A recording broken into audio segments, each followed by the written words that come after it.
जहां 7 फरवरी को देश भर में ओला, उबर, रैपिडो से जुड़े ड्राइवरों ने काम बंद करने का ऐलान कर दिया है। इस हड़ताल को ऑल इंडिया ब्रेकडाउन नाम दिया गया है, जिसके तहत ड्राइवर अपने मोबाइल ऐप बंद रखेंगे। इससे कैब, ऑटो और बाइक टैक्सी सेवाएं पूरी तरह से प्रभावित होने की आशंका है। इस हड़ताल को तेलंगाना गिग वर्कर्स यूनियन और दूसरे संगठनों ने मिलकर शुरू किया है। ड्राइवरों का कहना है कि ना तो उनका कोई किराया तय है और ना ही कोई नियम, बस उनका शोषण हो रहा है। यूनियन ने केंद्रीय सड़क परिवहन मंत्री नितिन गडकरी को चिट्ठी लिखकर अपनी शिकायतें बताई हैं। ड्राइवर्स का कहना है कि सरकार की ओर से कोई रेट तय नहीं है, इसलिए कंपनियां अपनी मर्जी से पैसे काटती हैं।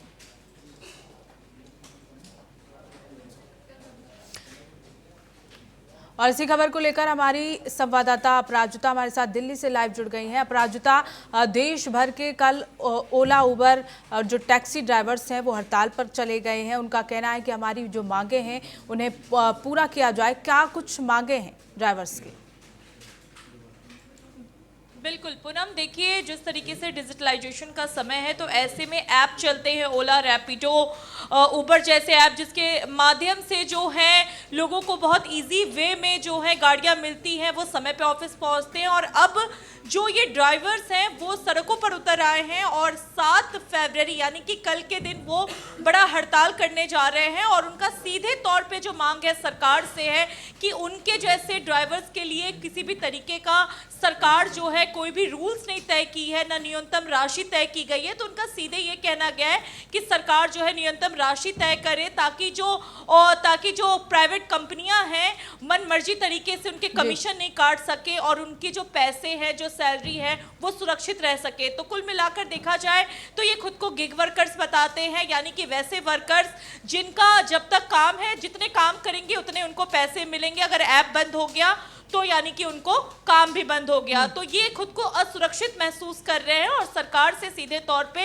ये अपने हक की लड़ाई मांग रहे हैं। और इस सीधे तौर पे इनका ये कहना है, देखिए पूनम, सबसे बड़ी बात ये है कि ये जो गिग वर्कर्स हैं वो देश में इकोनॉमी में रीढ़ जरूर है, लेकिन सबसे जो कमजोर कड़ी है वो गिग वर्कर्स ही हैं, जो अपने हक के लिए आज भी लड़ाई कर रहे हैं। तो इनकी सीधे तौर पे है अपनी सुरक्षा को लेकर के कि ताकि इनके पैसे जो है वो सुरक्षित रहे और कंपनियां जो है वो मनमर्जियां ना कर सके। बिल्कुल अपराजिता, जिस तरह से कहा जा रहा है कि एक दिन की स्ट्राइक पर ये जाएंगे, यानी कि कल 7 फरवरी को, क्या लगता है अगर इन ड्राइवर्स की मांगे पूरी नहीं होती हैं तो ये हड़ताल आगे भी बढ़ सकती है?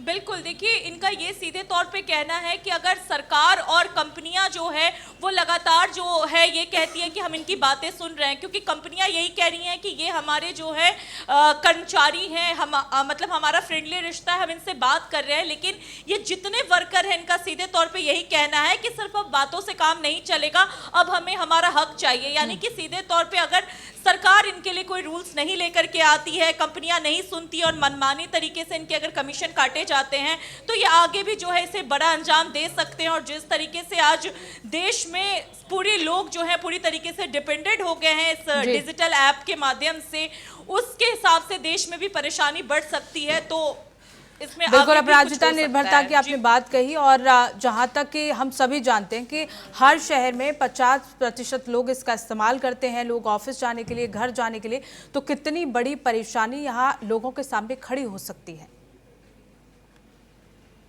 बिल्कुल पूनम, और सबसे बड़ी बात यह है कि अब लोगों के अंदर पब्लिक ट्रांसपोर्ट से ज्यादा जो है निर्भरता इस ऐप पे पड़ गई है, क्योंकि इन्हें सुविधा बहुत इजीली मिल जाती है। घर से इन्हें जो होती है गाड़ी लेती है, ड्रॉप कर देती है। ट्रैफिक की वजह से बाइक जैसे सिस्टम चल गए हैं कि इजी वे में आपको आपके घर तक जो है सुरक्षा मिल जाता है, तो लोग इसे सेफ समझते हैं। तो पब्लिक ट्रांसपोर्ट का भी बहुत कम यूज होता है। और अगर इस तरीके से गिग वर्कर्स अगर हड़ताल पे बैठ गए तो कंपनियों को भी सोचने पे मजबूरी हो जाएगी और इनकी जो मांगे हैं उसको लेकर के उन्हें सुनना ही पड़ेगा। तो ये पूरा ओवरऑल जो है सिस्टम ठप पड़ने जैसी बातें हैं, क्योंकि देश की आधी आबादी जो है इस पर पूरी तरीके से निर्भर हो चुकी है। अपराजिता, और जो लोग इसका इस्तेमाल करते हैं, स्ट्राइक की खबर सुनने के बाद उनकी क्या कुछ प्रतिक्रिया है इसे लेकर? बिल्कुल पूनम, देखिए सब अपने हक की लड़ाई लड़ रहे हैं और जिस तरीके से इनकी जो है जो गिग वर्कर्स जो वही होते हैं जो जितना काम करेंगे उतना ही उन्हें पैसा मिलेगा, यानी कि किसी भी तरीके का इनके पास ना मेडिकल सुविधा ना पीएफ का सुविधा, मतलब एक जो कंपनी की तरफ से जो सुविधा मुहैया कराई जाती है, सरकार की तरफ से कागज में इनके लिए नियम जरूर बनाए गए हैं लेकिन जमीनी तौर पे नियम नहीं है, तो उसके हक की इनकी बात है। और लोगों का साफ तौर पे ये कहना है कि अगर ये खुद को असहज महसूस कर रहे हैं, इनके पास पैसे नहीं बच रहे हैं, तो साफ तौर पे इनकी मांगे जायज है। तो ये अपने हक की लड़ाई के लिए जो है सरकार के पास लिख रहे हैं लेटर और सरकार से मांग कर रहे हैं कि कंपनियां जो मनमर्जियां करती हैं रेट के मामले में, जो कम पैसे, क्योंकि पेट्रोल और डीजल के भी दाम बहुत ज्यादा बढ़ गए हैं तो इनसे इन्हें कोई मुनाफा नहीं होता है और दिन भर मेहनत करने के बावजूद इनके पास पैसे नहीं बचते हैं, तो ये सरकार से अपनी जो लड़ाई है उसे जायज मांग रहे हैं, जायज बता रहे हैं और उसी के लिए अपने हक की लड़ाई के लिए उतर रहे हैं। तो बिल्कुल अपराजिता, पत्र लिखा गया है ड्राइवर्स की ओर से नितिन गडकरी को, पत्र लिखने के बाद किस तरह का आश्वासन कोई किसी तरह का मिला है इन ड्राइवर्स को? क्या कहा गया है कि इनकी समस्याओं का समाधान कर दिया जाएगा?